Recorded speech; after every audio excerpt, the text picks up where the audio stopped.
Good morning, one and all present here. Welcome to the class on investment management. My name is Amit Kumar Singh, and welcome back to the class. So in the previous class, I have mentioned a term called covariance and correlation coefficient. I hope you remember we have done in previous class. So the formula what I mentioned about the relation between covariance and the coefficient of correlation. So remember, if you have two stock, so whenever you have one stock, the risk on one stock is represented by a term called variance. So when you have one stock, so the risk on one stock, whenever we measure the risk on one asset, so that risk will be basically measured by a term called variance.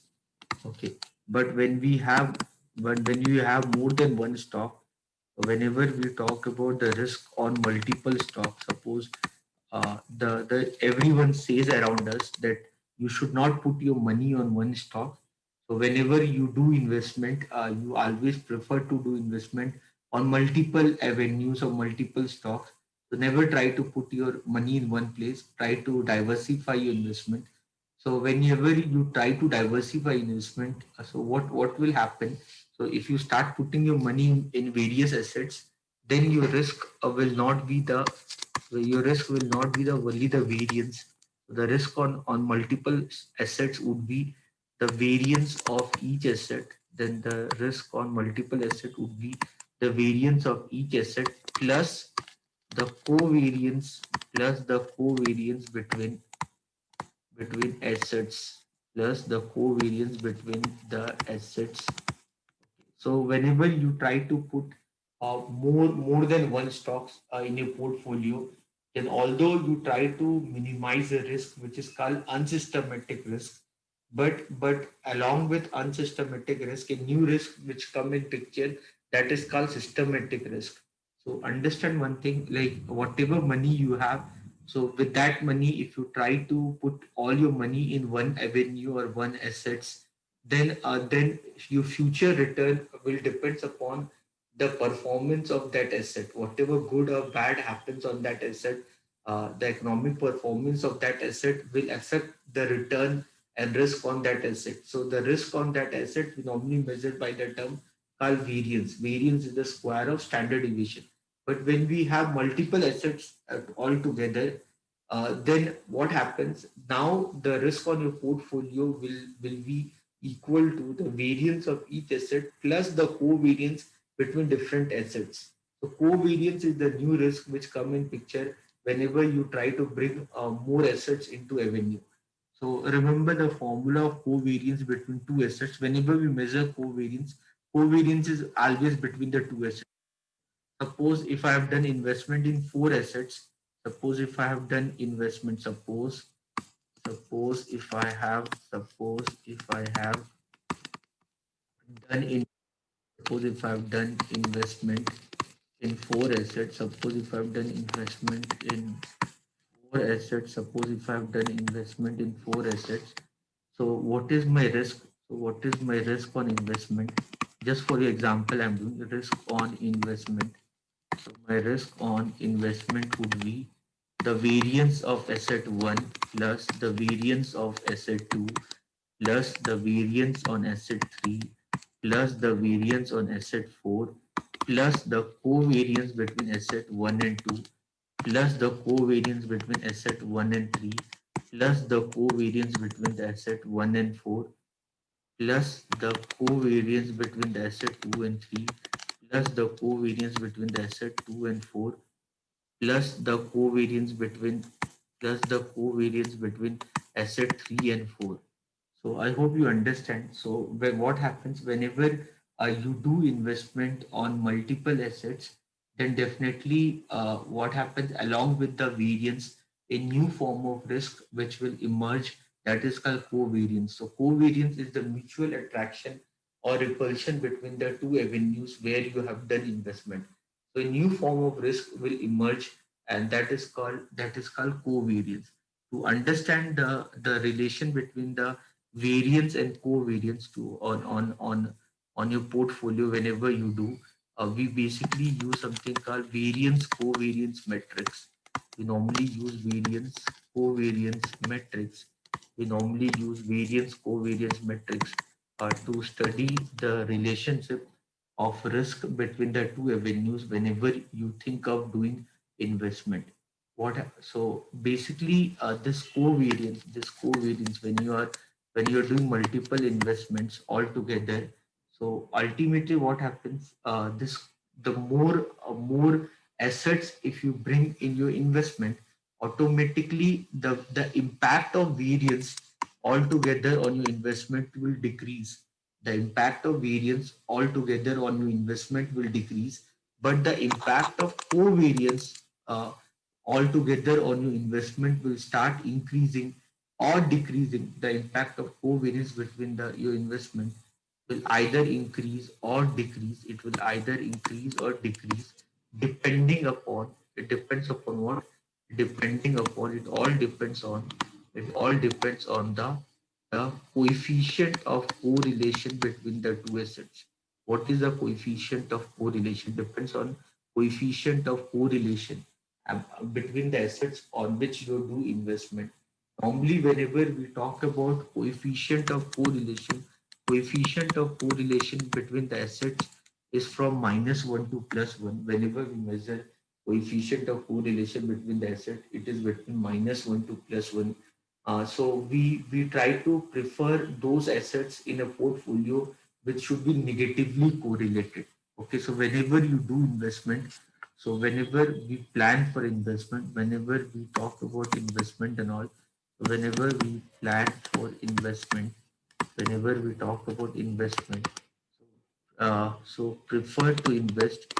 You should prefer to invest such assets. You try to prefer you to invest in such assets which are negatively correlated. Okay, which are negatively correlated, which are negatively correlated. Negatively correlated means negative correlation means when one is going up, the other one is going down. That is called negatively correlated.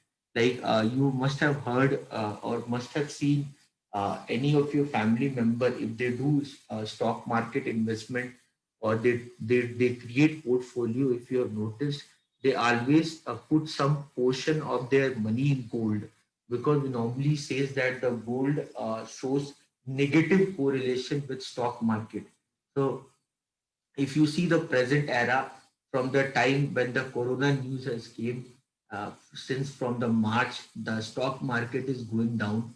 But if you notice, the stock market is going down, but if you notice, the gold price is increasing. Although the stock market is going down because of all this pandemic news, but because of but the gold price is only increasing. So why the gold price is increasing but the stock market is decreasing? Because a stock market is, it depends upon the economic performance. Stock market depends upon how the company respond, like how their profit and loss get changes. Okay, so the company profit and loss depends on our business, depends upon how much we are buying or how much we are selling. So company profit and loss, company returns, company value depends upon their business, how much their business got affected because of corona. There are certain exceptions like hospital sectors are there, or pharma sectors are there. The like travel and tourism sectors, like travel and tourism in the sense of those who do packers and movers kind of business. So some sectors like packers and movers, or pharma, or hospital. So they all shares. If you see the shares of hospital sector companies or pharma companies or packers and movers companies, their share prices increase like anything, like online education based services. So their share prices increase like anything. But some company who are involved in travel and tourism, or some kind which are involved in banking sector or IT sector, their share price is decreasing day by day, because that is the news based news. So everyone knows that because of the incident which happened because of corona, nobody want to go anywhere. So if you are not going anywhere, then automobile sector or airline sector or travel and tourism sector will definitely get affected a lot, because if you not go anywhere for travel and tourism, definitely they will not earn revenue. If they will not earn revenue, their profit will decrease. If their profit will decrease, then people probably will try to sell their stocks. So anyone in companies like PVR or Inox, definitely the share price decrease. But some uh, who are working for medical research and all. So you don't those company those Apollo Hospital or Fortis Hospital. So you will see a huge increase in the share price of those companies because their revenue is increasing as these kind of news about the virus is increasing day by day. So I hope you see the share price of Dabur or Himalaya.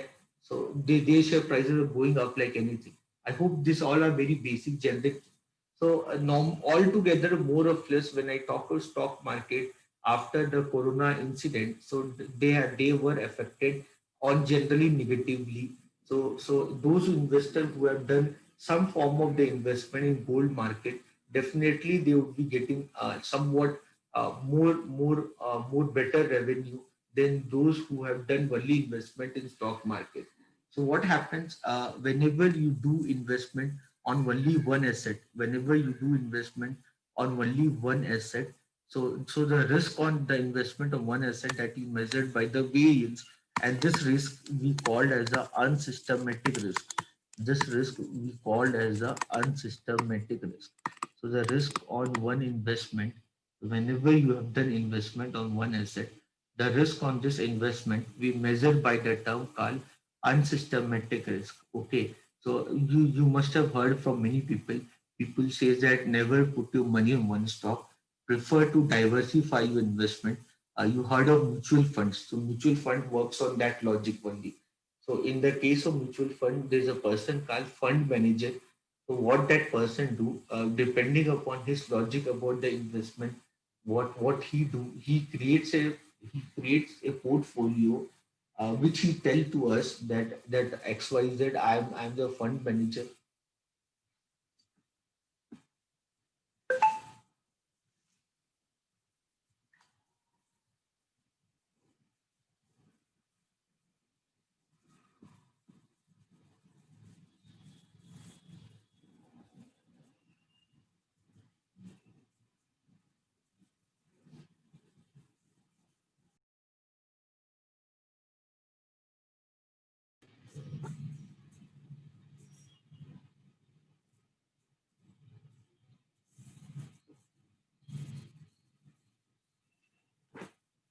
I hope I'm audible. I hope you can hear me.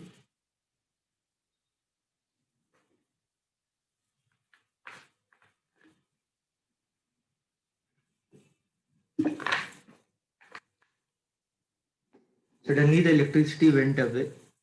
Is I'm audible? Can you hear me properly?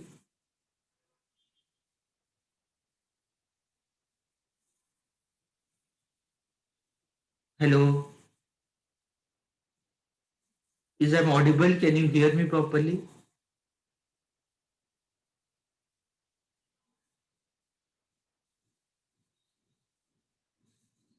Okay, okay.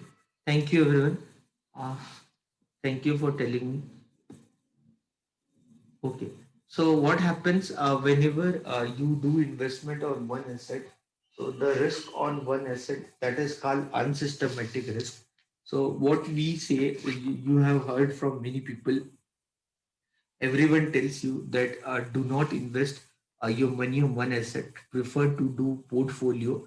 So the purpose of doing that is to minimize the unsystematic risk. So that is called unsystematic risk. What is unsystematic risk? Unsystematic risk is the risk which is pertaining to one avenue. So the risk what is pertaining to one avenue that we called as a unsystematic risk. Like suppose if you have put investment, if you have done investment on Infosys, okay, so suppose you have done investment on Infosys share, so the risk what happens on your investment on Infosys share, like the management of the company, like the news about the business of the company, or any kind of lawsuit happens against the company, or the way the company is doing business, everything, anything and everything. whatever news comes about the Infosys, either positive or negative, will impact your investment a lot. So we what we say we do we say that try not to put all your money on one avenue or one asset. Like suppose that asset is Infosys, what you can do instead of putting all your money on only on one asset, like what you have done by putting all your money on Infosys. Instead of that, what you do, you want to do investment in IT company, right? That's why you have done investment in Infosys. So then what you do, put some percentage of money in Infosys, some percentage of money in TCS, some percentage of money in HCL, some percentage of money in Mahindra Satyam, some percentage of money in maybe some other IT company. So altogether, what you do, if you are bullish on IT sector, bullish means if you believe that the IT sector will do better, then instead of putting all your money on one stock, in that situation, what you do, instead of that, you put your money in multiple stocks in the same sector. So thereby, what will happen? So thereby, it happens that in case if one stock does not do well because of whatever reason, then you have the other stocks which can save you from that kind of problem. That is the logic what we suggest, in that you don't try to put your money on one stock.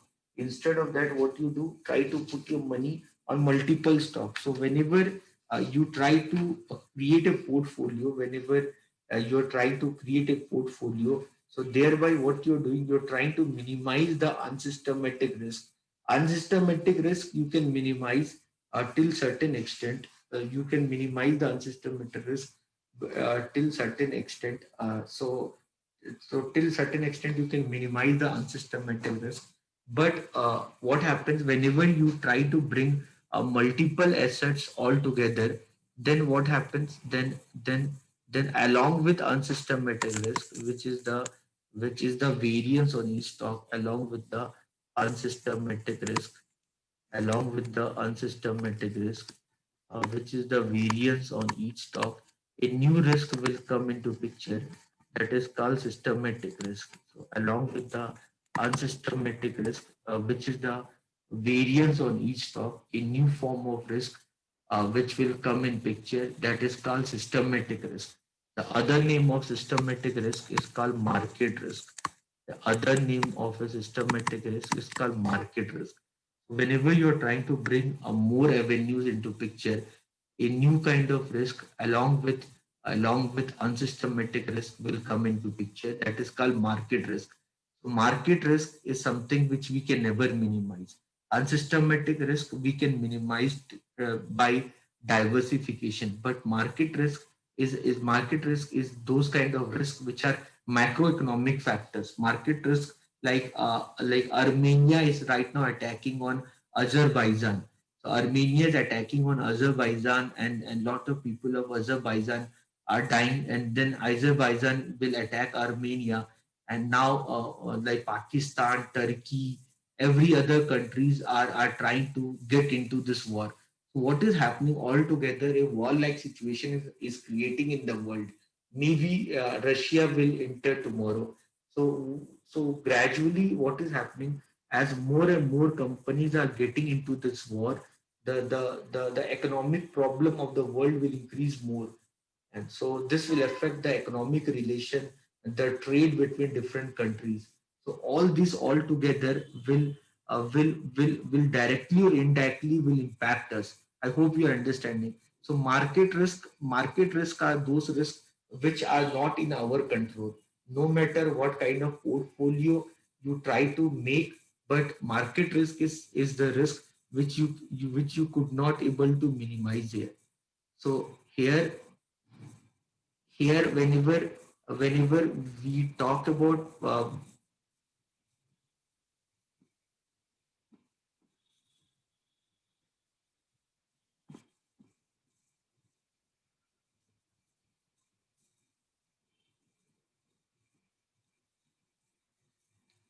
I hope I'm audible, you can hear me. So market risk is the risk. Market risk is the what is market risk? The news of corona. What is market risk? The election in USA. What is market risk? So any war like situation between India and China. So no matter how many stocks you do investment, but if situation like war between India and China has will create, if the situations like the interest rate change factor by RBI will create all this thing, no matter what you do, you can never minimize the market risk. So unsystematic risk, the whenever you say unsystematic risk, whenever you say unsystematic risk, so unsystematic risk or concentration risk, unsystematic risk or concentration risk can be minimized, can be minimized, it can be minimized through diversification. It can be minimized, it can be minimized through diversification. So you can minimize unsystematic risk by diversification. But market risk or systematic risk can never be minimized. But market risk can never be minimized. So understand this. Unsystematic risk or concentration risk, you can minimize it through diversification, but market risk can never be minimized. So no matter what you do, uh, so market risk is the, what is market risk? Whenever we say market risk, whenever I say market risk or systematic risk, what is market risk or systematic risk? Basically, market risk or systematic risk are the risks which we have pertaining to macroeconomic factors. So if any tsunami comes in any part of the world, any event which happened to the any part of world is affecting us. So if in Japan earthquake will come, that gonna affect us. I hope you are getting me. In US election is happening, that is gonna affect us. So any news which is happening in any part of world is directly or indirectly will definitely will affect us. So that is called market risk or systematic risk. That is basically macroeconomic. That is basically macroeconomic based risk. That is basically macroeconomic based risk. That is basically microeconomic based risk that we can never minimize, no matter how whatever forms of diversification we try to bring into the picture. Okay, so I hope you are understanding this. So I hope you are getting this logic. So if I draw a graph between the risk, if I draw a graph between the risk and the number.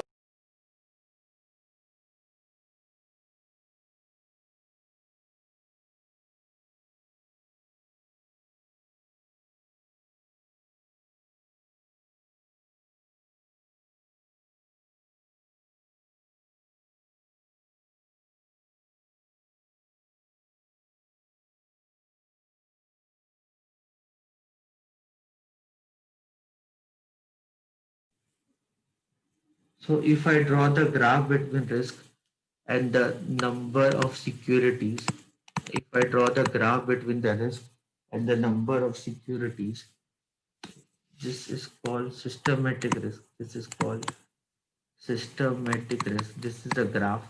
This is called systematic risk, which we can never minimize. That is always there. And this is the unsystematic risk. This is the unsystematic risk. So unsystematic risk you can minimize through diversification. You bring more assets into the picture. You bring more assets in the picture. The Because if you try to bring more assets in the picture, those who are negatively correlated, automatically you can minimize the unsystematic risk. But systematic risk is the risk which you never minimize. It is always present. Okay. Are you understanding? I hope I'm audible. You can hear me properly. Because of lot of now the internet has came back.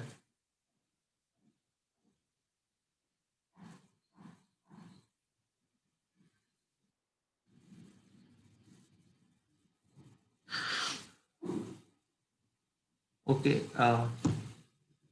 So there's a risk called unsystematic risk. There's a risk called unsystematic risk which you can minimize by using diversification. But there's a form of risk which is called systematic risk that you can never minimize. Unsystematic risk you can minimize. Unsystematic risk can be minimized through diversification. So we can minimize the unsystematic risk through diversification by bringing more assets into the picture.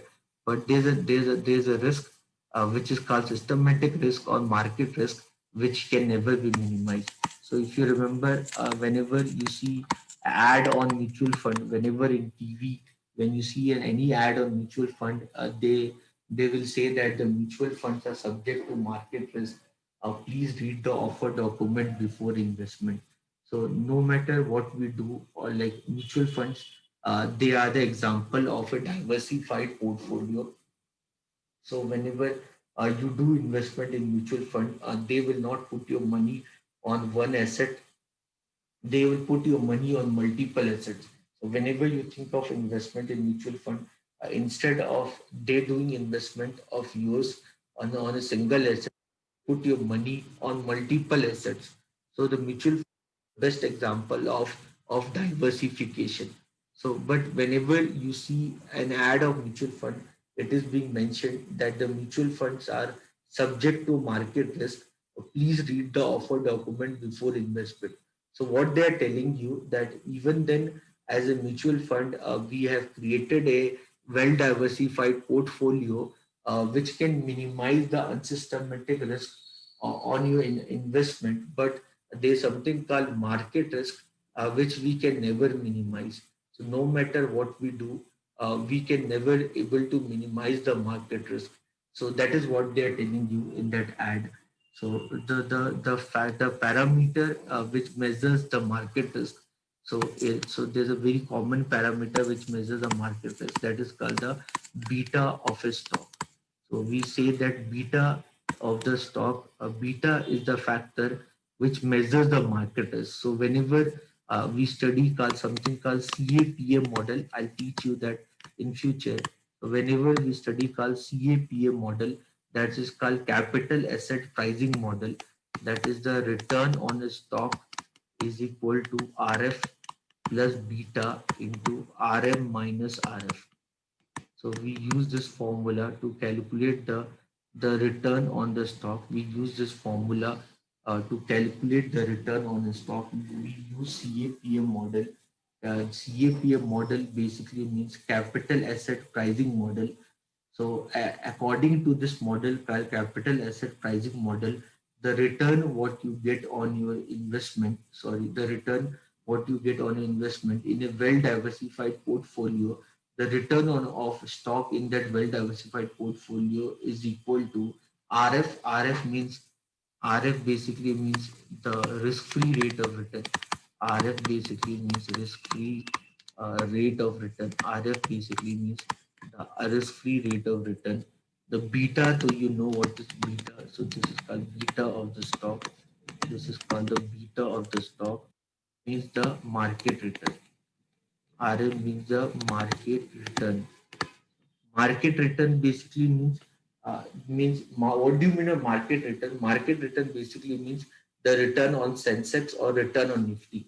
So normally we believe that no matter what you do, you can never get the return better than market. So better than market here. What is market here? So what is the term called market here? Market basically means the return what you get on Nifty or Sensex. So you return on Nifty or Sensex, which like market here means the stock exchanges. So we believe that no matter what you do, you can never get a return better than Sensex or Nifty. That is called RM, market return. What is risk-free rate of return? A risk-free rate of return means a return which is fixed, which you get by taking zero risk. So the return what you get with no zero risk. So with no risk. So with no risk, if you take no risk, then what is the minimum return what you get? So what is the minimum return what you get? So this is this. So what is the minimum return what you get? So this is the risk and this is the return. So this is the risk. This is return. This is called RF. This is the RF. RF means minimum return. RF means a risk-free rate of return. So without taking any risk, like I told you that you can invest your money on risk-free assets or you can invest your money on risky assets. So more risky assets you bring into picture, more return you can get. In finance, we study this concept called more risk. In finance, we study this concept called more risk, more return. So in finance, we study this concept called more risk, more return. So if you are not taking any, if you are not taking, sorry, this graph is wrong. Return. Okay, this graph is wrong. This is risk. This is return. This is risk. This is risk. This is return. So here, what you need to understand. So whenever you do investment without taking any risk, you can get without taking any risk, you can get a return. But that is called RF, risk-free rate of return. The return what you get on government bonds or FD and all, that is called RF. While there is a beta. So you understand what is beta. Normally we say that the beta measures the market risk. Beta is the factor which measures the market risk. So whenever we talk about a well diversified portfolio, so the concept of RF, RF, all that basically depends upon the fact that we are talking about a well diversified portfolio. So in that well diversified portfolio, so more risk if you take, more return you will get. The risk here is measured by a factor called beta. So the parameter which is talking about the risk here is the beta. So beta, I hope you remember, we have discussed about the beta in past. So beta basically measures the sensitiveness of the performance. Beta basically measures the sensitiveness of the performance of stock with respect to the of the performance of market. So beta basically measures that parameter, that how sensitive is the return on my stock with respect to the return on market. So that is what beta measures. The more risk you take, more return you can get, and the beta is the parameter which measure the sensitiveness of the stock with respect to the market. So beta of the stock is one. So the stock will perform exactly like a market. If the beta of the stock is more than one, means the stock is more risky than the market. So if the beta of the stock is less than one, then stock is less risky than the market. So basically the parameter which is measuring the risk here of a stock, which talks about how much risky is the stock. The parameter is basically the beta. So beta is that parameter by which we can measure the risk on any stock. Here, what we need to understand, whenever we are studying this, so we are studying this in this model in a well diversified portfolio. So in a well diversified portfolio, if we have to calculate the return on the stock, we normally use this model that is called CAPM model. So this model works in a well diversified portfolio, not on a single stock portfolio. That parameters you just keep in your mind whenever we talk about that parameter. Remember this. Okay. Anyone? Any doubt? Any doubt? Anyone want to ask any question?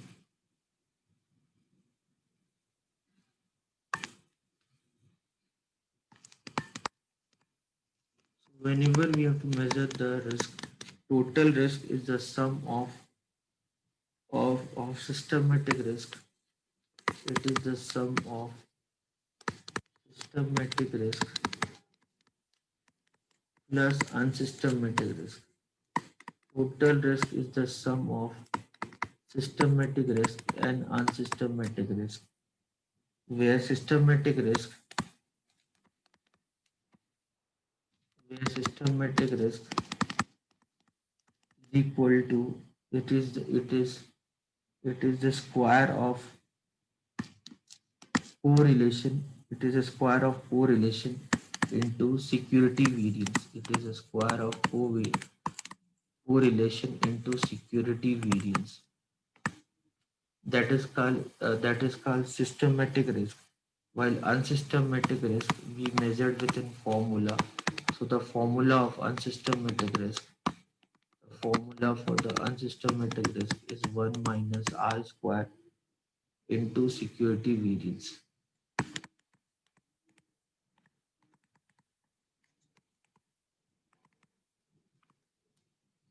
This is the formula for systematic risk. This is the formula for systematic risk. This is the formula for unsystematic risk. So formula for systematic risk is R square. R. You know what is R? R means coefficient of correlation.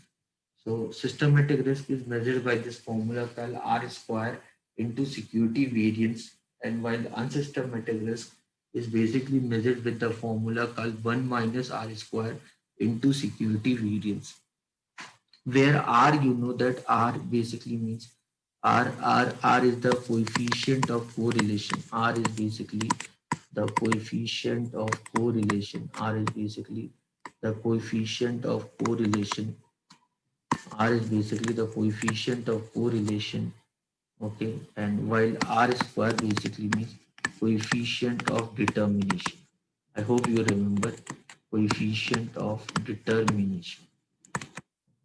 R values is between -1 to +1, while the R square value will be between 0 to +1. Okay, so R square is the factor which measures the market risk or the systematic risk on the stock. Okay, it talks about the returns calculation. So remember this parameter. Anyone have any doubt? Any question you want to ask? Anyone? Any question you want to ask? Anyone have any question?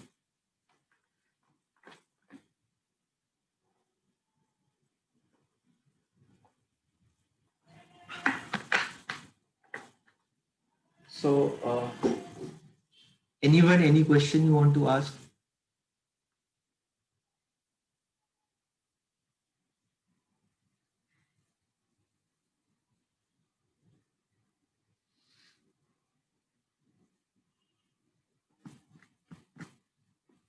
Anyone, any question?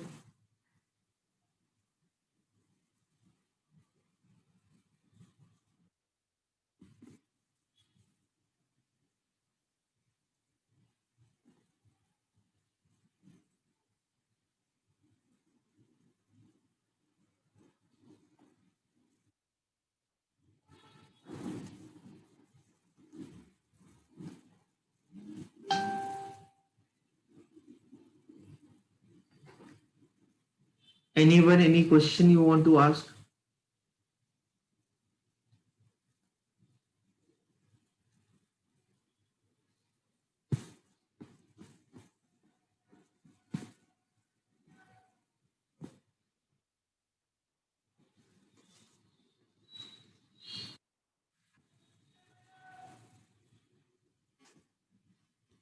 No.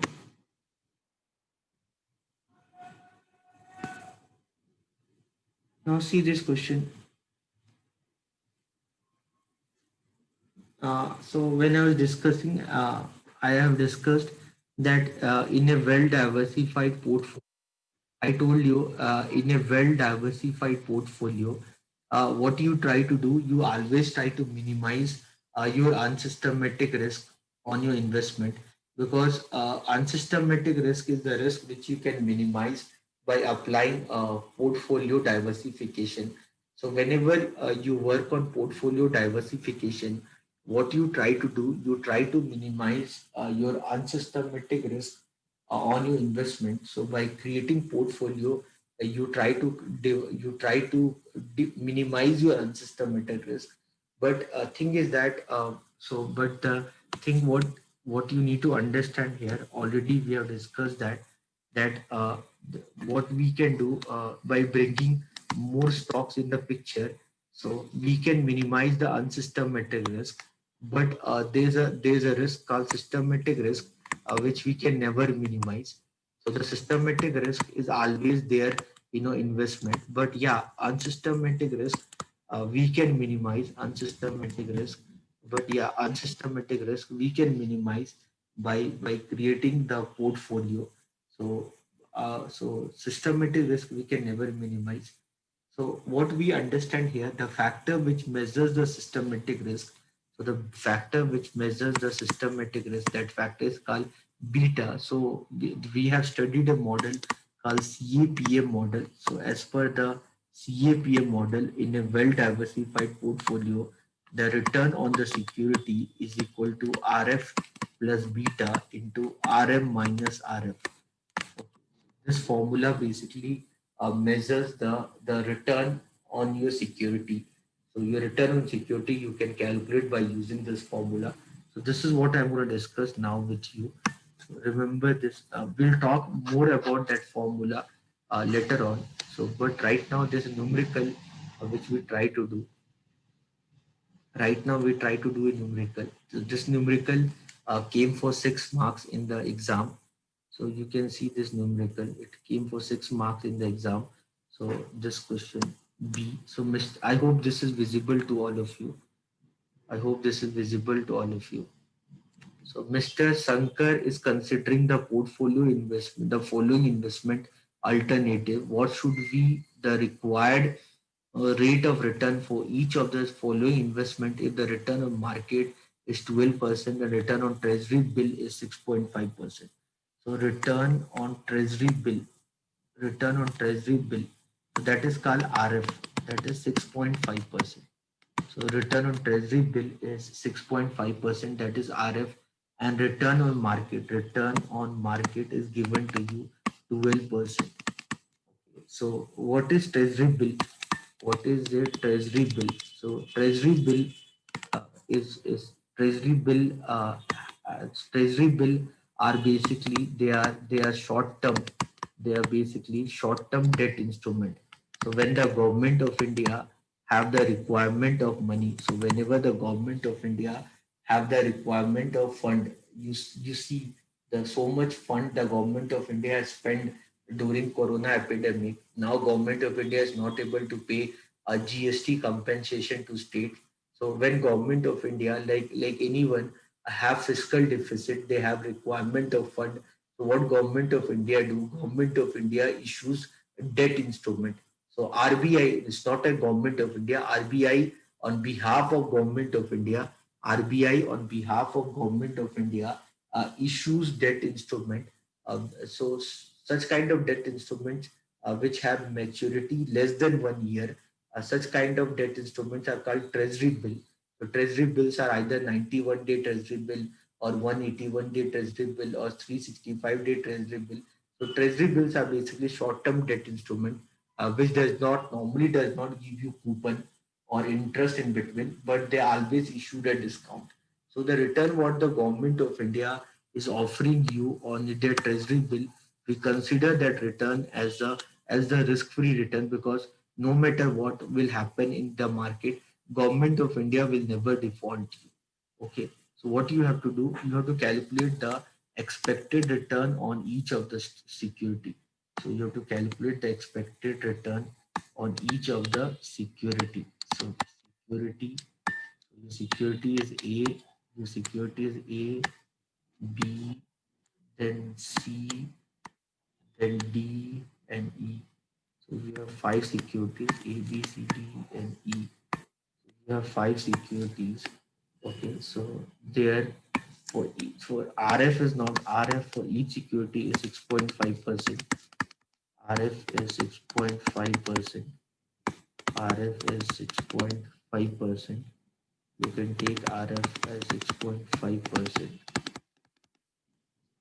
The RF is 6.5%. Okay, and then beta of each security is given to you. Beta is 1.2, 1.9, then 1.3, then 0.5, and 1.2.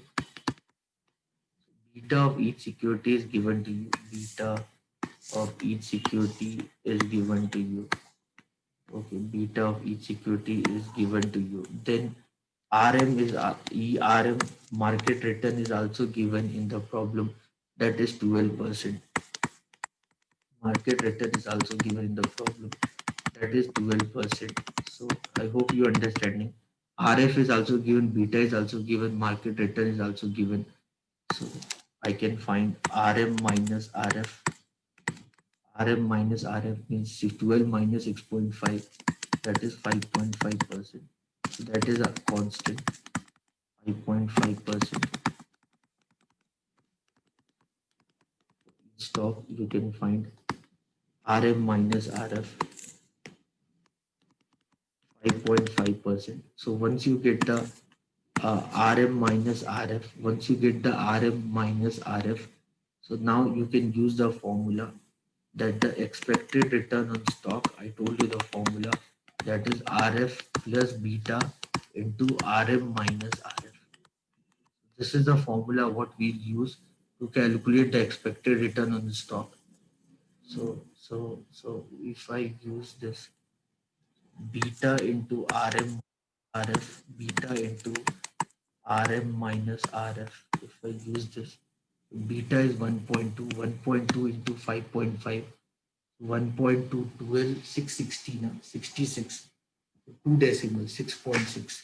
So how much you'll get? I think 6.6 you'll get. 6.6, 0.9, 55 nines are 45, 4 carry, 495, 495, 4.95. Then 1.3, 65, 65. Then this is what 5, 11, 715, 7.15. This is half matlab 2.75. And then this is 55, again the same thing, again 6.6 you should get. Everyone use calculator and correct me if I'm wrong.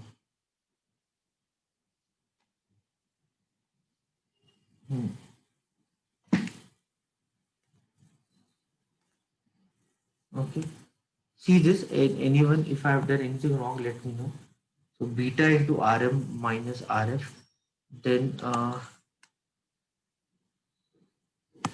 so then use the formula RF plus beta into RM minus RF. Beta all RF already you know that is 6.5. So 6.5 plus 6.6. 6.5 plus 6.6. That is equal to how much?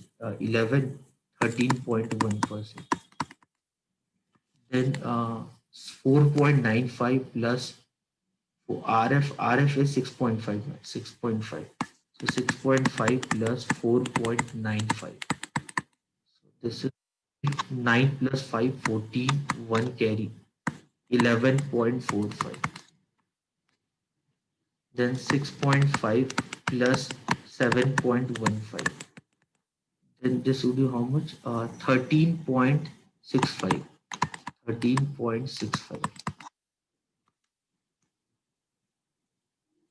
13.65. Then this is 6.5 plus 2.75.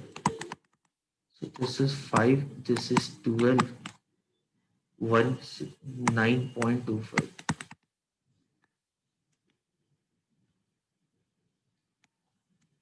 6.5 plus 6.6. 13.1%.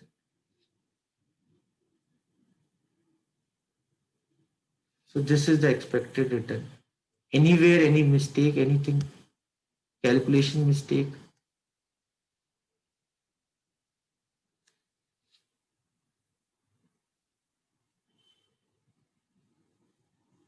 Six marks question, so easy, nothing we had to do. Question was there that what should be the required rate of return for each of the following investment. This is what we have to do.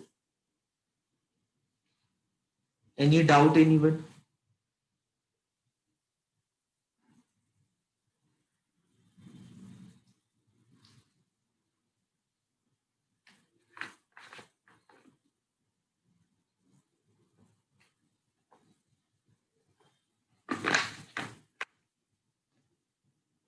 Let me know if any calculation mistake if you find anywhere.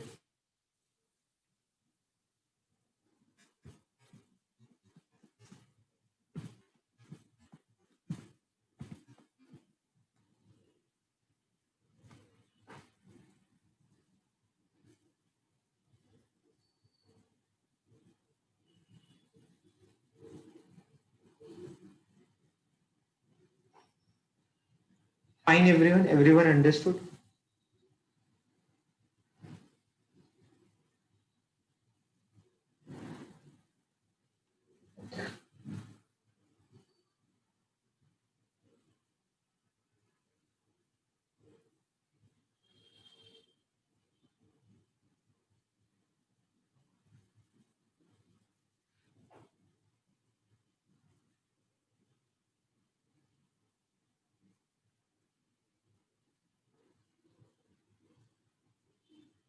If you have more question paper of BTU, anyone, if you have paper, I have three paper only: 2018 January, 2019 January, and 2018 June or July. So if you have more paper on investment management, please send me. So I'll try to include those questions whenever I'm teaching in class.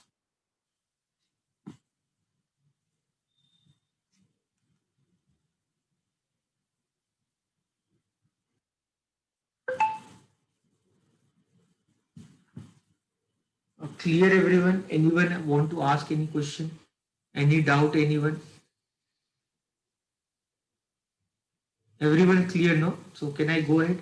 So I told you that what we should do. Uh, when we think of diversification, when we think of doing diversification, whenever we think of diversification, so what we need to do, we need to invest in such stocks, we need to invest in such stocks which are negatively correlated, which are negatively correlated. So you need to understand this. Putting money on those stocks which are positively correlated does not give any sense to you. So you can never minimize the risk then. So whenever we think of diversification, we need to invest in such stocks which are negatively correlated. Okay, which are negatively correlated. Then only the investment will make sense.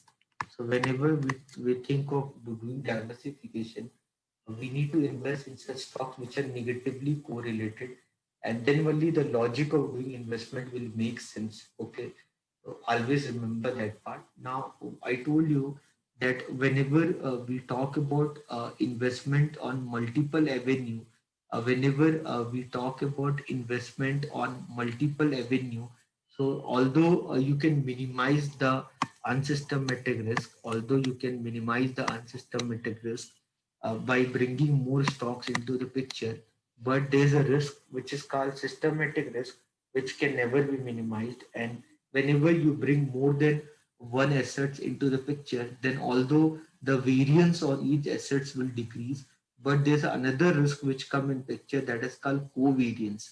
Okay, so that we called as a covariance. Okay, so now if I talk about variance, covariance, if I talk about the variance, covariance metrics, variance, covariance metrics, if I talk about variance, covariance metrics on two asset portfolio, if I talk about a variance and covariance metrics on two asset portfolio, so if you bring more than two asset, then what will happen? So asset one, if you have two asset one, you have to, if you're trying to invest your money into asset, suppose those are asset one and asset two. So if I'm trying to measure the risk on two asset, this is asset one here, asset one, this is asset one, and this is asset two. So the I'm trying to talk about the risk on two asset. So asset one and asset one, the risk would be W1 square into sigma 1 square, means variance. Asset 2 and asset 2, the risk would be W2 square and sigma 2 square. What is W? W means the weight. W means the weight of each asset, weight of each asset. Okay. While asset 1 and asset 2, the risk which will come, that will be called as a covariance. The risk which will come is the covariance. Whenever you bring more than one asset into the picture, whenever you're trying to bring more than one asset into the picture, then a new form of risk will emerge along with the variance. That risk is called covariance. Okay, so always remember, if I talk about the risk on two asset portfolio, if I talk about the risk on two asset portfolio, we basically measured by a formula called W1 square sigma 1 square plus W2 square sigma 2 square plus 2 W1 W2 into covariance between 1 and 2. So this is the risk on two asset portfolio. So this risk I can measure by the term called this variance of the portfolio is equal to W1 square into sigma 1 square plus W2 square into sigma 2 square plus 2W1 W2 into covariance between 1 and 2. So the risk on portfolio, this is a formula we need to use. So the risk on your portfolio variance is equal to W1 square plus sigma 1 square plus W2 square into sigma 2 square plus 2W1 W2 between covariance between 1 and 2. I can write as sigma 1 sigma 2 into coefficient of correlation between 1 and 2. This is the variance of the portfolio of a two asset portfolio. This is the formula for the variance. This is the formula for the variance of a two asset portfolio. So whenever we talk about a two asset portfolio, this is the formula what you need to remember. This is the formula what you need to remember whenever you have two asset portfolio, where you remember the sum of weight of one asset plus the weight of second asset, that sum is equal to 1.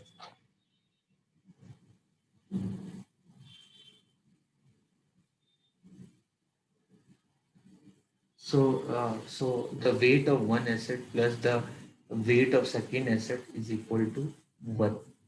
Remember this, everyone please write down this formula. So either you use this formula or use this formula, both mean same thing.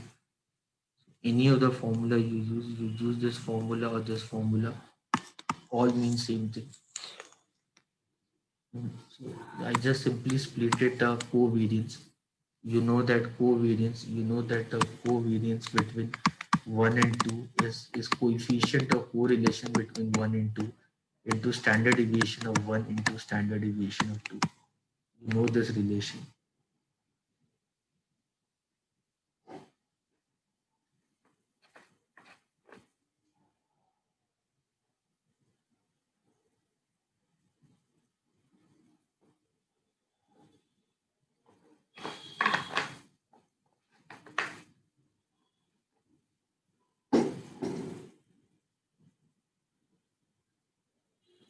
Anyone, any doubt?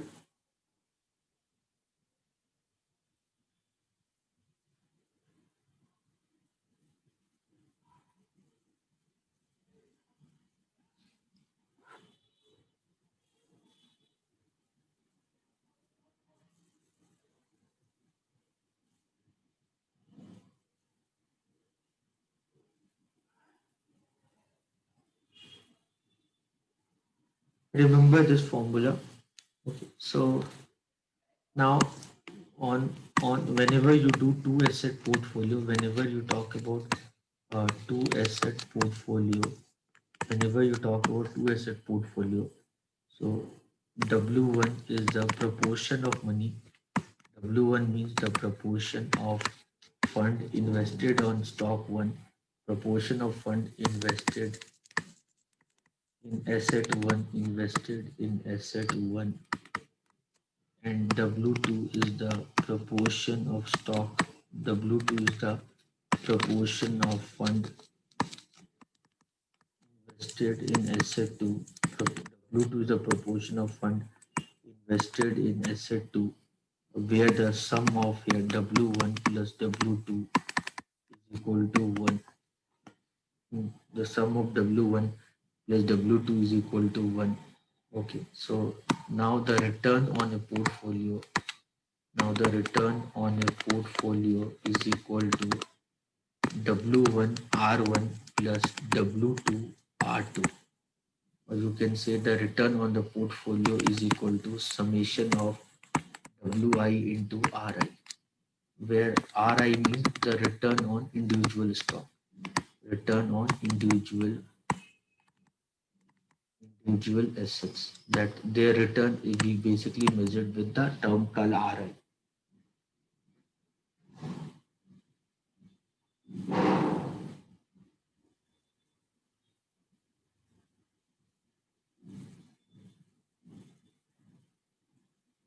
Okay, so this is the return on a portfolio, to a stock portfolio, while the risk or the variance on two stock portfolio, the risk or variance of on two stock portfolio, risk on variance on two stock portfolio is W1 square sigma 1 square plus W2 square sigma 2 square W1 W2 into covariance between 1 and 2.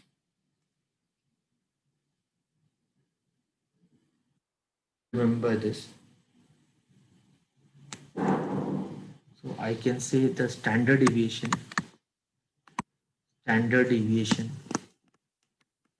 of a two stock portfolio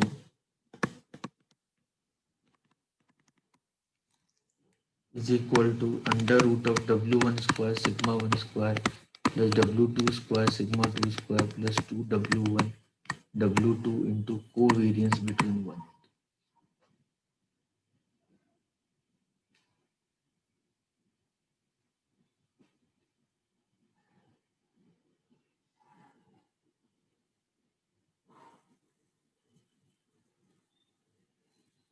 Clear everyone? Anyone have doubt?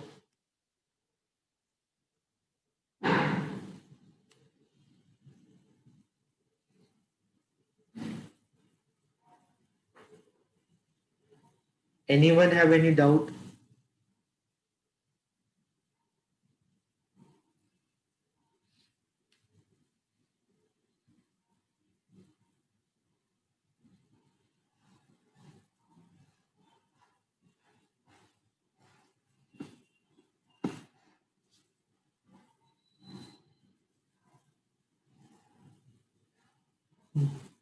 So now we'll do this problem.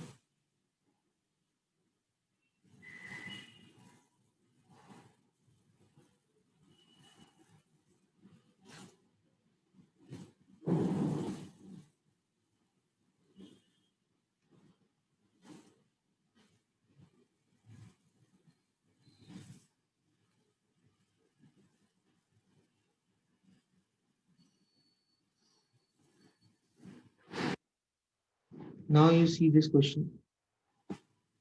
This came for 8 marks.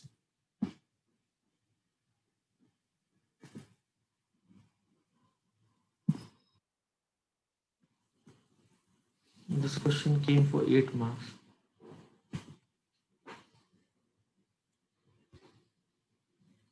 So you can see expected return given about stock A and stock B. Standard EV is given. Coefficient of correlation is given. Question number 1. What is the covariance between stock A and stock B? So covariance between stock A and stock B is the coefficient of correlation between stock A and stock B into standard deviation of A into standard deviation of B. So covariance between stock A and stock B. The coefficient of correlation between A and B is 0.6. Standard deviation of A is 5%. Standard deviation of B is 8%. So if you solve this, 8, this is 3, na? 6 5s are 30. So this is 3, 8 3s are 24. 3, so this is 24.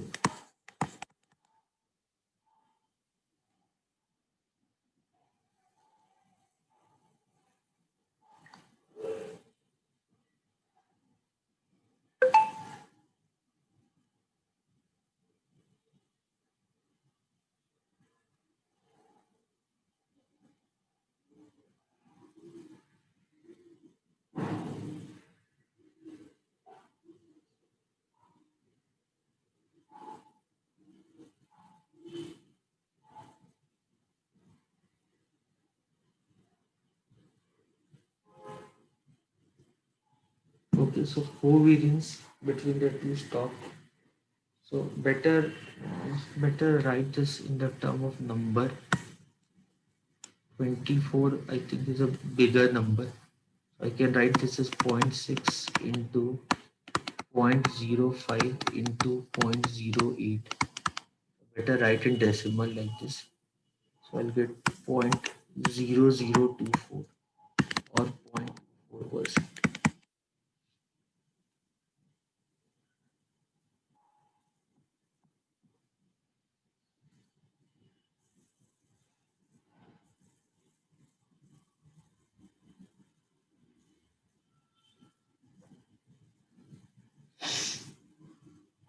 Clear everyone?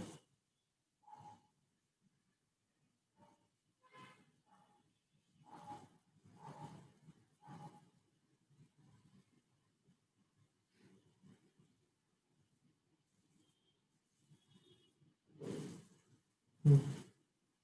So better because that happens whenever you multiply two things in percentage, because percentage is 1 by 100. Okay, so what is the expected return on a portfolio? Now the next question is the expected return on a portfolio. So the expected return on this is stock A return, this is stock B return. Okay, and if you put weight is you weight is given. Weight of A is zero point 0.6. Weight of A is zero point 0.6. The weight of B is zero point 0.4. Okay, always remember the sum of weight A plus weight B will be equal to 1. Okay, always remember this. Then the return 16 and 12. So then the return on A is 16% and the return on B is 12%. The return on B is 12%. What you can do, so the what is the return on portfolio? So if I make a portfolio of these two stocks, so the return on the portfolio, so the return of portfolio does not depends on coefficient of correlation. So that is weight 1, where the return of 1 is 16% plus weight 2 zero point 0.4 and the return of that is 12%. This is 9.6% plus 4.8%. 12 fours are 48. 14, and this is 14.4%. This is the return on the portfolio.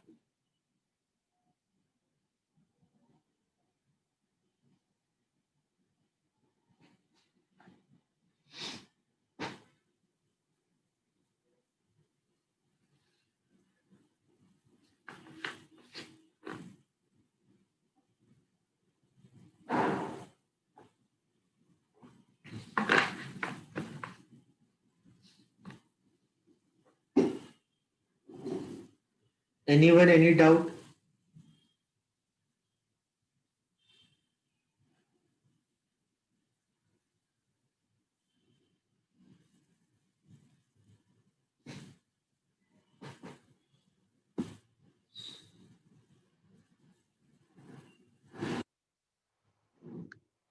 So always understand return on the portfolio. It does not depends upon the coefficient of correlation between the two stocks. So whenever we talk about the return on the portfolio, it is return on portfolio is the independent of the coefficient of correlation between the two stocks. Now, if I try to measure the risk on a portfolio, so risk on a portfolio, so the risk on a portfolio, if we try to measure it, so the formula what we use here, so the formula what I'm going to use here is W1 square sigma 1 square plus W2 square sigma 2 square plus 2 W1 W2 into covariance between 1 and 2. Okay, so the risk on portfolio W1 is zero point 0.6 now, zero point 0.6 square. W1 is zero point 0.6 square. W1 means zero point 0.6 square. You can see this. Uh, so weight, this is zero point 0.6. So W1 square will be zero point 0.6 square. And then the risk here, you can see the standard deviation is 5 and 8. So the variance would be 5 square and 8 square. So the standard deviation of 5 and 8, 5 and 8. So 5 and 8. So 5%. So 5% I can write 0.05 square plus 0.4 square into 5 square and 8 square plus 2W1 0.6 into 0.4 into covariance between 1 and 2 was 0.0024. That was 0.0024. That was you got as a covariance. Covariance you got as 0.0024. Okay, so you can write this as the variance of the portfolio. This is 0.36. This is how much? 0.0025. 40. So this is 0.16. 0.4 square. This is 0.0064 plus now do this 2 into 2 into 0.6 into 0.4 into 0.0024, that is 0.000115. So the variance of the portfolio, that is equal to 0.36 into 0.0025, that is 0.0009 plus this is 0.16 into 0.0064, that is 0.001024 plus 0.00115.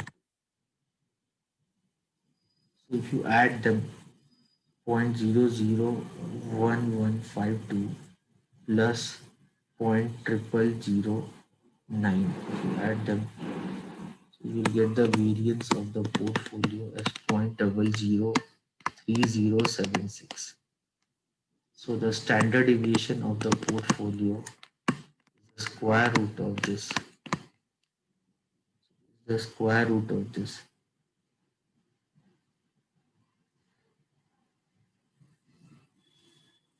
Point 0.003076.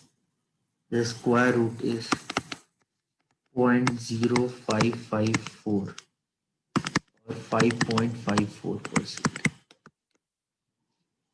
That is the standard deviation of the portfolio.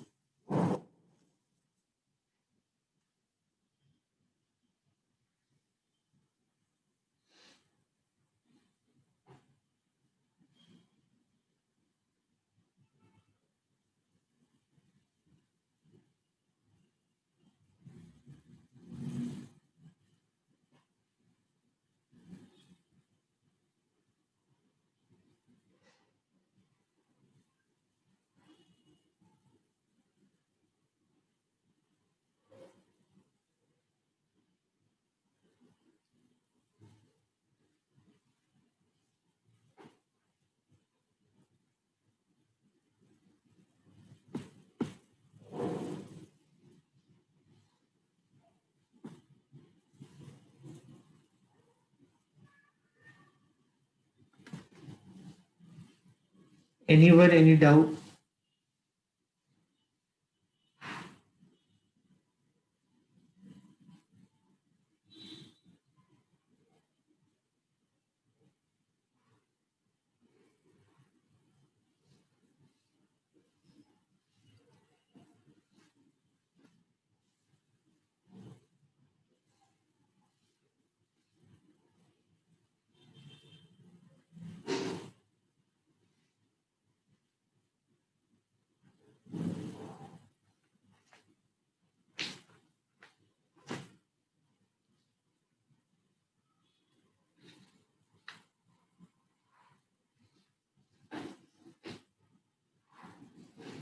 Anyone, any doubt?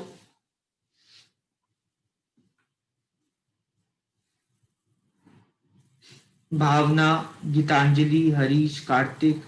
Mohan, Pawan Kumar, Prakriti, Priyanka, Ranjita, Ravi Teja, any doubt?